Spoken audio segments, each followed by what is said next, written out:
Eu não leio livros de linguagens de programação, framework, tecnologia assim. E nesse vídeo eu vou te explicar o porquê isso é uma perca de tempo. Perda de tempo? Perca ou perda? Meu nome é Miquel Mota, eu sou brasileiro de Salvador, moro aqui em Montreal, Canadá e trabalho como desenvolvedor sênior já tem um tempinho, na verdade. Esse canal aqui eu criei para te ajudar a conseguir um emprego na área de tecnologia, principalmente um emprego na área de tecnologia fora do Brasil, para você ganhar em dólares. I need dollars is what I need. Ué, eu canto bem. E muitos de vocês ficam perguntando, Micael, me indica um livro, me indica um curso, me indica um treinamento, me indica... Pronto, já abri um negócio chamado Escola Congênio, com a Escola de Programação. A gente está no comecinho dessa jornada incrível, que a gente vai ser um dos maiores no Brasil, presta atenção. Mas, nesse vídeo aqui, eu quero te falar o seguinte. Eu não leio livros de linguagem de programação, framework, tecnologia assim. E você deve estar agora chocado ou chocada. Mas não se preocupe. Repare, vou te dar um motivo só, falar uma coisa só que você vai entender. Se eu leio um livro agora, na verdade eu li, lá no começo da minha carreira eu li um livro, eu estava querendo aprender Android, eu comecei a ler um livro da Casa do Código sobre desenvolvimento Android. E naquela época o livro era bem atual para a época, né? Bem atual. Ensinando a programar em Android com Eclipse e Java. Repare que eu comecei a aprender Android de fato, de verdade, a Vera em 2017. Em 2016 eu estava brincando um pouquinho, mas em 2017 a Vera, o precurso e tudo, lá na Udemy. E o que acontece? Eu comecei a ler o livro, era Java e Eclipse. Só que, em 2017, já tinha Kotlin lançado como linguagem oficial do Android, suportada pela Google. E eu vim descobrir isso algumas semanas depois de começar a ler o livro. E me bater para configurar Eclipse, baixar tudo, um monte de coisa atrasada, nada funcionando, porque eu inventei de ler um livro de coisa técnica nesse nível. Depois desse momento da minha vida, eu nunca mais li nenhum livro de tecnologia nesse sentido. Eu só leio livro de conhecimento atemporal. Anota essa palavra, atemporal. Porque se algo é temporal, é passageiro, depende do tempo ali, não faz sentido eu despender essa energia para ler aquele livro, consumir aquele material todo de cabo a rabo e tentar fazer tudo. É uma perda de tempo. Perda ou perca? De novo! Enfim, vou perder tempo. Então, eu parei de ler esses livros. Eu não recomendo que você leia, por exemplo... Micael, tem um livro aqui lindo de desenvolvimento Android, de desenvolvimento com Java, de desenvolvimento iOS, de desenvolvimento Spring Boot. Cara, eu não recomendo. Você faz o que você quiser, eu não leio e eu não recomendo. Porque se você está lendo um livro agora, esse livro foi escrito há pelo menos alguns anos atrás. E nesse tempo de lá para cá, muita coisa atualizou, muita coisa mudou. Talvez a tecnologia está tão diferente que você realmente é um outro processo de aprendizado. Para a galera do front-end aí, eu vou te dizer, eu comecei a trabalhar com React, lá em 2016, 2017 também, com o professor Fábio Martinez, um abraço, meu querido Fábio. Me colocou lá nos projetos, no Freela e tudo mais, React Native. E era React com classes, negão. Agora, você vai aprender React, é React com hooks functional, né? React com programação funcional. E aí, se tiver um livro agora de React feito naquela época, serve pra quem mais? Pra nada.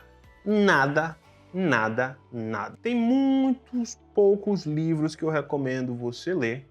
E todos eles são de conhecimentos atemporais, ou por mais que tenha alguma coisa ali que é temporal e que mudou, mas na maioria das vezes é muito concreto, muito sólido, muito utilizado e que mudou no sentido de adicionar alguma coisa. Por exemplo, eu vou te dar um livro aqui que mudou algumas coisas de lá pra cá, mas a base continua a mesma. E você vai se assustar, porque é um dos livros que ninguém fala aí na internet pra você estudar, tá? Então, de brinde, pra você que chegou nesse canal aqui e tá assistindo meu vídeo, eu vou te indicar 4 livros que eu, Micael, li e recomendo que você leia e que vão mudar a sua vida depois que você ler. Top 1, livro para profissional de ciência da computação e engenharia de software. Ninguém fala. O livro se chama Redes de Computadores e Internet, de um cara chamado Kurose. A propósito, os links de todos esses livros vão estar aí na descrição, caso vocês queiram. E lógico, vai ser o link de Amazon, se vocês comprarem lá eu vou ganhar uma pontinha. Mas faça o que você quiser. O mais importante para mim é dar conhecimento para você. Ah, e tem outra coisa. Eu tenho um site, devmicaelmota.com.br/recomendações, que tem todos os livros que eu recomendo para vocês lerem, que são livros que eu li e que me ajudaram a mudar de vida. Então, tá lá na página, basta aí você acompanhar aquela página ali com certa frequência, que eu vou sempre atualizando com os livros que eu tô lendo no momento, que são livros que eu já terminei de ler. Livros de ciência da computação, principal, na minha opinião aí, para iniciar a conversa de cara, rede de computadores e a internet. E repara, é um livro extenso, longo, Eu conheci esse livro através de um professor da Universidade Federal da Bahia, que na matéria de redes passou para a gente ler. E é louco quando você começa a entender de redes nesse nível. Lógico, dependendo do profissional que você vai ser, você não precisa ter esse conhecimento todo aprofundado, né, técnico lá de como é que vai funcionar, mas na minha cabeça vai mudar a sua vida quando você entender os protocolos de comunicações e cada camada de comunicação que acontece, porque tem gente hoje que acha que a internet é mágica. Você está assistindo esse vídeo aí no Wi-Fi, vamos supor, como é que esse dado sai do roteador da sua casa e chega aí no seu celular? Qual é o protocolo de comunicação? Como é que isso acontece? E como é que isso acontece de maneira segura, que outras pessoas não conseguem interceptar isso e saber o que você está consumindo? Você sabe como é? Quando você descobre isso como desenvolvedor, não sei vocês, mas a minha cabeça foi assim, ó. Caralho! Quer dizer que eu consigo agora construir o meu próprio protocolo de comunicação se eu quiser? E aí eu mando o dado de lá para cá, porque eu tenho IP, né? Uma máquina funciona com IP, protocolo IP, TCP, IP. Eu tenho uma máquina aqui, outra máquina aqui. Eu crio um software que ele vai mandar dado de um jeito e outro software lá que vai receber de outro jeito, e esse protocolo é meu, ninguém sabe.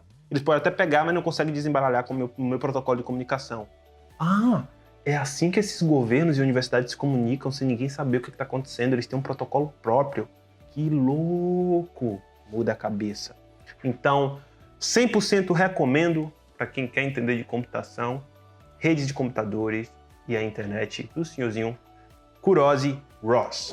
Segundo livro, agora sim, bem mais específico e bem mais atemporal, porque o livro de rede de computadores, ele vai falar, pô, na época que ele escreveu, se você não pegar a versão atualizada, né, ele vai estar lá falando do IP, né, e o IP que a gente tem hoje é o IPv4, né, quer dizer, até o momento que ele escreveu o livro era o IPv4, agora já tem IPv6. Então, mudou um protocolo aí, porque a gente tem mais dispositivo, precisa de mais largura para se comunicar e identificar os dispositivos. Então, é uma coisa mais que surgiu, porém a base continua a mesma. E aí agora, voltando para o segundo livro, esse sim, eu acredito que mais atemporal de tudo, porque a base de tudo, é um livro chamado Algoritmos, que é mais conhecido pelo Thomas Cormer, né? Na verdade foram 3 ou 4 pessoas que escreveram esse livro, vai estar aí na capa dele, eu boto aqui. E aqui você vai ver, ó, a galera que escreveu são 4 pessoas. Eu só lembro do Cormer, porque na faculdade lá, era o que o professor falava, pega o livro do Cormer, você lê o livro do Cormer, lá. Eu recomendo absurdamente, porque fala dos principais algoritmos base de ciência da computação. Lá você vai ver, inclusive, tudo que eu ensino no meu treinamento Nitro está lá nesse livro. Leia. Vai passar ano. O que pode acontecer é surgir algoritmo novo, mas esses algoritmos vão continuar existindo, não vão morrer, não vão deixar de existir. Você está entendendo? Quanto se você ler agora, comprar um livro de Docker, talvez a versão do Docker que você está lendo aquele livro já não funciona mais, as funcionalidades do jeito que estava sendo feita ali, os comandos são diferentes agora na versão nova. Então, para que ler isso? É melhor agora já ir direto para mais recente e para a documentação oficial do site. Agora, nesse livro de algoritmo, não vai mudar. É atemporal. Então, recomendo 100% esse livro. Que Siri, fica quieta. De novo, conhecimento atemporal. É um pouco mais específico, você vai achar aí variações de linguagem, porque uma linguagem vai te permitir fazer outra coisa, por exemplo, Java vai te permitir fazer uma coisa de um jeito, C++ vai te permitir fazer de outro, Python vai te permitir fazer de outro, você tem várias variações, mas o conceito de design pattern, né, o padrão de design de software, é um conceito atemporal que você consegue aplicar ali várias formas de pensar, e independente da sintaxe da linguagem, você consegue aplicar aquele mesmo conceito. Então eu sugiro esse livro, que é Orientação Design Pattern, é o nome dele, e fala de orientação a objetos, né? Que é um livro que ficou bem famoso na comunidade, tem gente que critica pra caramba, que bate, que fala mal, e eu, às vezes, sou uma dessas pessoas que acham que programação orientada a objetos poderia não existir, que seria tudo bem, mas esse é um assunto para outro vídeo. O que eu quero que você faça agora é entender que o mercado utiliza. Tá mudando aos poucos, vai demorar, mas ainda a orientação a objeto é base do mundo. Então o pessoal tá falando para você aí, lê o livro de Solid, aí você iniciante, caiu de paraquedas na rede, aí em alguns meses não aprendeu nada ainda, o cara fala, lê o livro de Solid. Solid pra lá, clean code. Porra, você não sabe nem o que é um design pattern, não sei o que é isso aí. Lê esse livro, Design Pattern. E o quarto livro, para você mandar bem nas entrevistas, é um livro que é um pouco menos necessário, mas fala muito o conceito, né, e muito do processo de entrevistas de empresas, né, Big Techs. Só que nesse livro fala-se também do processo inteiro do recrutamento e o porquê de contratar pessoas dessa forma e a diferença E como se preparar, você como profissional, como se preparar para essas entrevistas, o conhecimento que é importante se focar. Então esse livro se chama Cracking the Code Interview, tá muito batido, um monte de influência começou a falar disso, né? Então tá aí ele. E aí, eu sugiro que você leia também. Foram os livros que eu li. E para você que ficou aqui até agora assistindo esse vídeo, vou dar um 5º livro de bônus para você, chama-se CP3, é um livro de Competitive Programming, que tem aí agora sim, focado para a galera de maratona de programação, os algoritmos mais importantes para maratona e a forma de competir. Mesmo se você não quiser entrar para maratona de programação, talvez faça sentido você ler aí. Eu, por exemplo, li quase que o livro todo. Não li todo, li boa parte, porque tem alguns algoritmos específicos que eles detalham de maneira bem bacana no livro e você consegue ali implementar, ver pseudocódigo, ver implementação em alguma linguagem específica e discussões sobre por que aquele algoritmo é eficiente, como utilizar e como utilizar aquilo no contexto de maratona. Então, me ajudou bastante a entender de computação e processos lendo esse livro. É um livro de bônus, CP3 está aqui também, aproveite. Se você gostou desse vídeo, deixe seu like. Se você tem alguma recomendação de livro pra galera, um livro que você leu que não é atemporal, deixa aí também. E se você leu algum livro de linguagem, framework, que você se arrependeu porque foi implementar na hora e viu que o negócio tinha mudado, conta a sua história aí, seu depoimento, pra a gente ajudar a galera a perceber que é furada ler esse livro. É isso. Seja muito bem-vindo ao Mundo dos Devs. Meu nome é Mika Mota. Obrigado por assistir até aqui. Até a próxima. Se você quer conseguir um emprego na área de programação e tecnologia, você não pode perder o nosso workshop Dev Genial, que vai acontecer na semana do dia 4 ao dia 8 de setembro. E a gente vai te dar gratuitamente 3 aulas para te ensinar muito. A primeira aula é uma aula de introdução ao mercado de software, não só o mercado no Brasil, mas o mercado internacional. A segunda aula é uma aula sobre entrevistas, onde a gente vai te ensinar como conseguir achar vagas e como passar nas entrevistas técnicas, as temidas Code Interview. E a última aula é para você que está com medo de ser substituído por inteligência artificial. Essa aula vai mudar a sua visão sobre o mercado, sobre as possibilidades e o futuro da área de programação. Não perca, o link está na minha bio. Se inscreve e entra no nosso grupo do WhatsApp. Te vejo no dia 4.